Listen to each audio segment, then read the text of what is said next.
Hello students, आज हम लोग कर रहे हैं एक थ्योरम, बहुत ही इम्पोर्टेंट थ्योरम जिसका नाम है, शॉर्ट में हम उसको बोलते हैं एरियाज ऑफ सिमिलर ट्राइंगल्स। तो थ्योरम करने से पहले आपको थोड़ा सा प्री नॉलेज भी होना चाहिए। तो सिमिलर ट्राइंगल किसे कहते हैं? सिमिलर ट्राइंगल्स वे ट्राइंगल्स होते हैं जिनके कॉरस्पॉन्डिंग एंगल्स इक्वल होते हैं और कॉरस्पॉन्डिंग साइड सेम रेशो में होती है, मतलब इनका साइज में भी डिफरेंट। अब यहाँ पे मैंने दो ट्रायंगल ले लिए हैं, ए बी सी और पी क्यू आर। तो एंगल ए जो है हमने कॉरस्पॉन्डिंग, मतलब हमने कहा कि एंगल ए जो है वो पी के इक्वल है और बी एंगल जो है वो क्यू के बराबर है और सी एंगल जो है वो आर के इक्वल है। तो इसका मतलब ए का कॉरस्पॉन्डिंग पी हो गया, बी का कॉरस्पॉन्डिंग क्यू और सी का कॉरस्पॉन्डिंग आर हो गया। अब कॉरस्पॉन्डिंग साइड एंगल के हिसाब से भी निकाल सकते हैं। अब देखिए, सी के सामने वाली साइड कौन सी है? A B.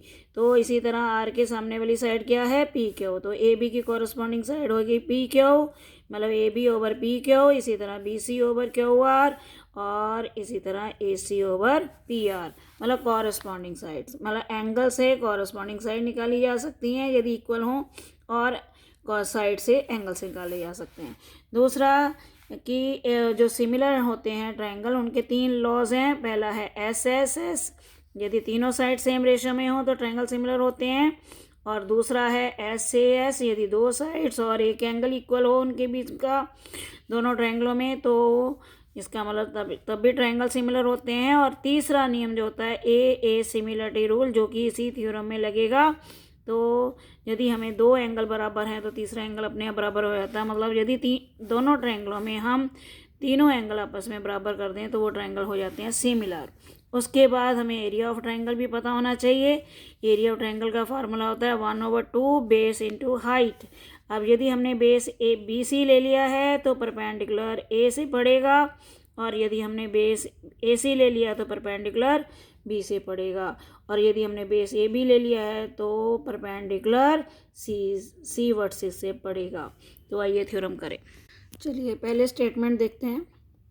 स्टेटमेंट क्या कहती है? The ratio of the areas of two similar triangles is equal to the square of the ratio of their corresponding sides. कहते हैं कि क्या दिया हुआ है हमें? दो सिमिलर ट्रायंगल दिए हुए हैं और उनके जो एरिया है, उनके एरियाज हैं, उनकी जो रेशो है वो उनकी कॉरस्पॉन्डिंग साइड्स के स्क्वायर की रेशो के इक्वल है।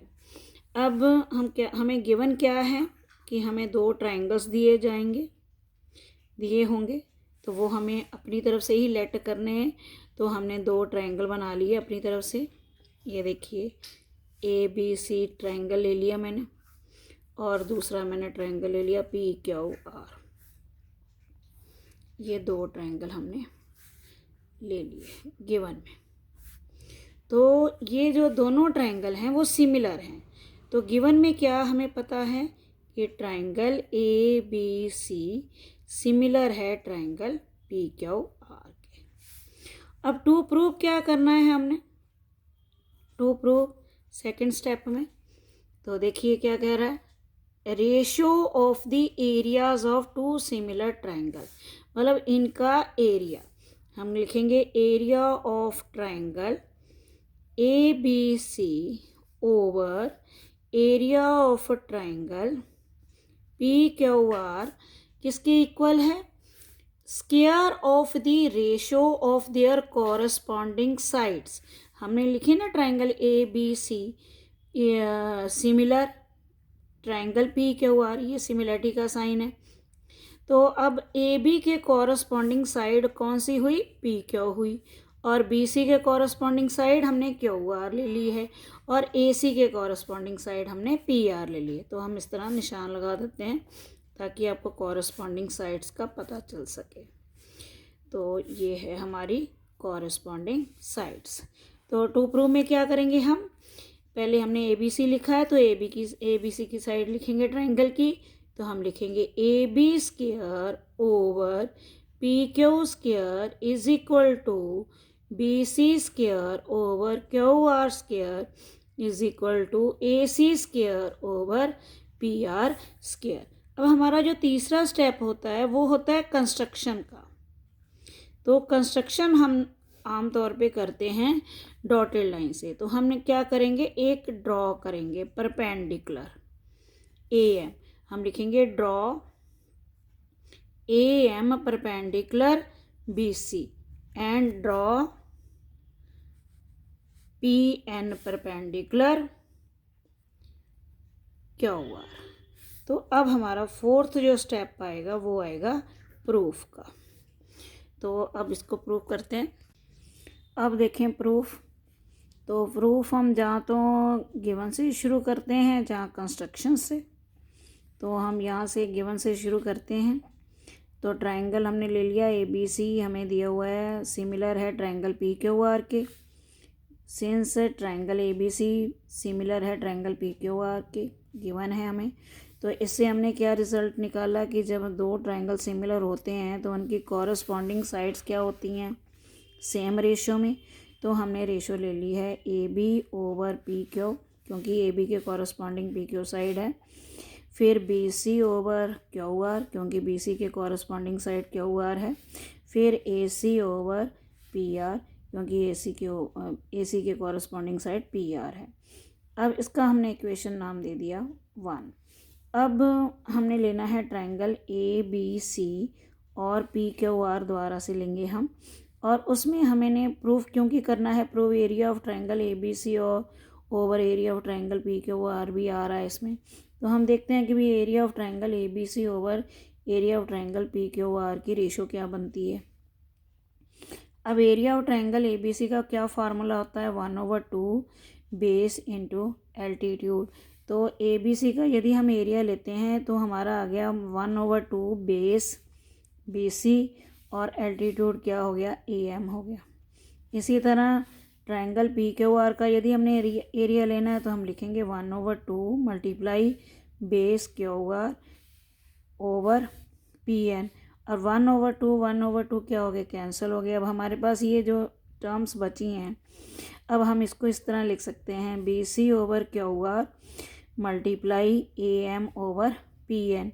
यदि हम अब किसी तरह A M over P N को इक्वल कर दें B C over Q R के, तो हमारा ये वाला हमारा आ जाएगा कि area of A B C over area of triangle P Q R किसके इक्वल हो जाएगा, B C square over Q R के स्क्वायर। अब यदि ये बराबर हो गए तो ये भी बराबर हो जाएंगे आपस में। तो अब हमने इनको बराबर करने की कोशिश करनी है।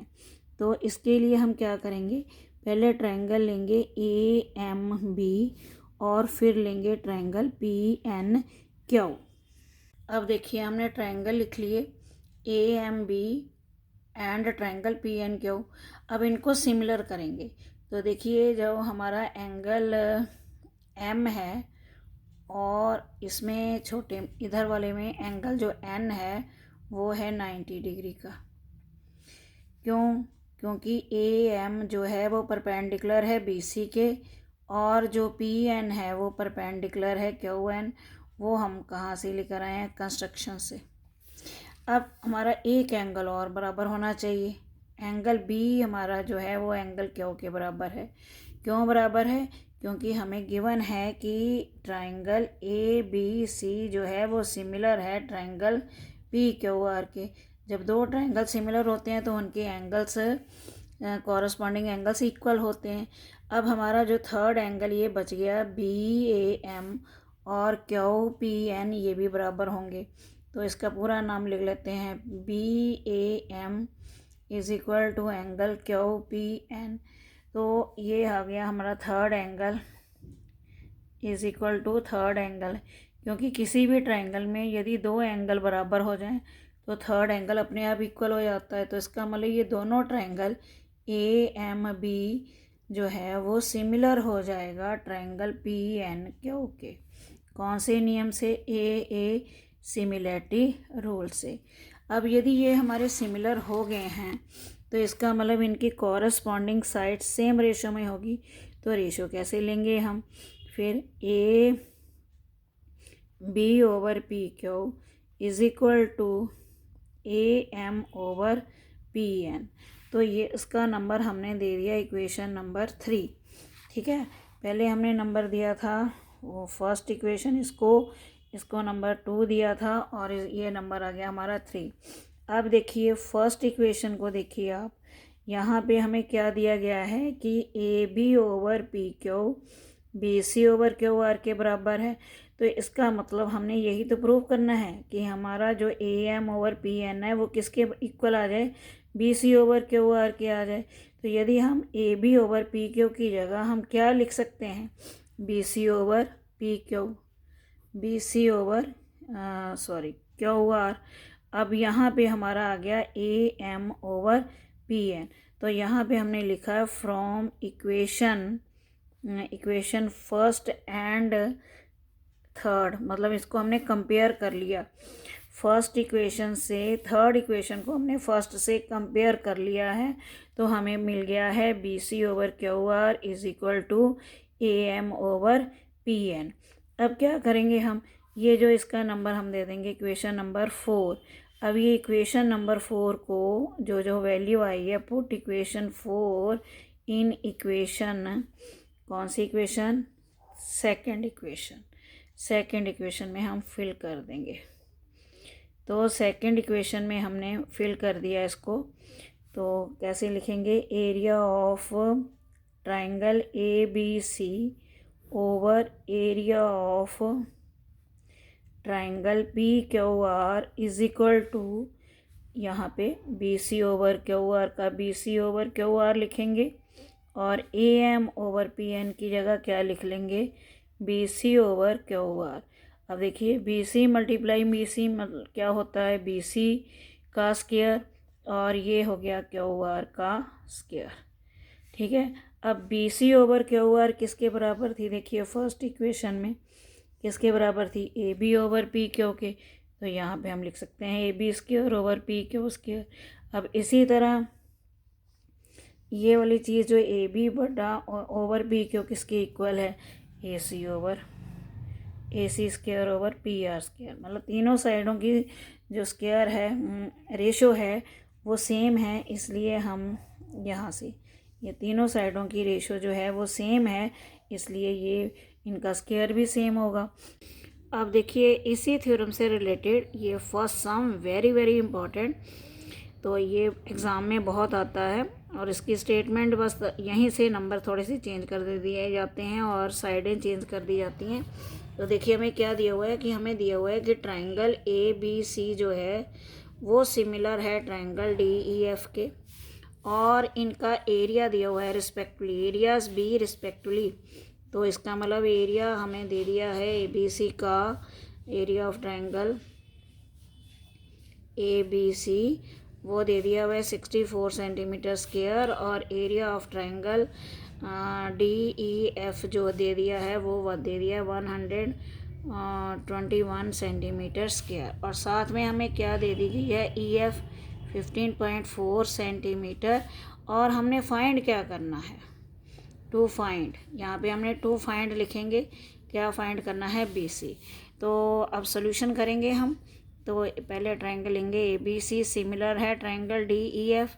तो अभी हमने थ्योरम की है कि यदि सिमिलर हों ट्रायंगल तो उनके जो एरिया की रेशो जो होती है वो उनकी कॉरेस्पॉन्डिंग साइड्स की रेशो के बराबर होती है।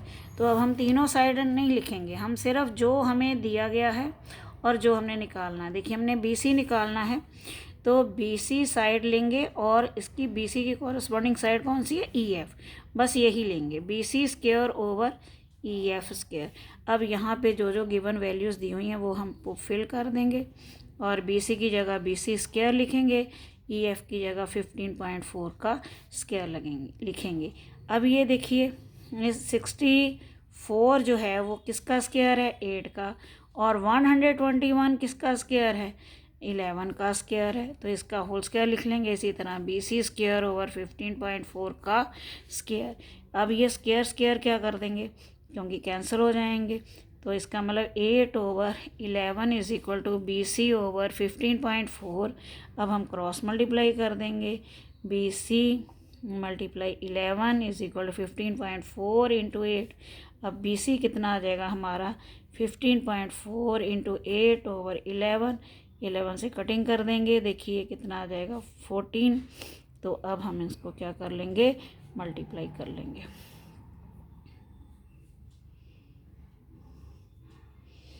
तो ये हमारा आ गया आंसर। तो स्टूडेंट आपको उम्मीद करती हूँ कि ये सारे ये वाला सम और थ्योरम समझ आ गई होगी। आप इसकी एक एग्ज़ाम्पल भी है, वो भी करके देखना। Thank you.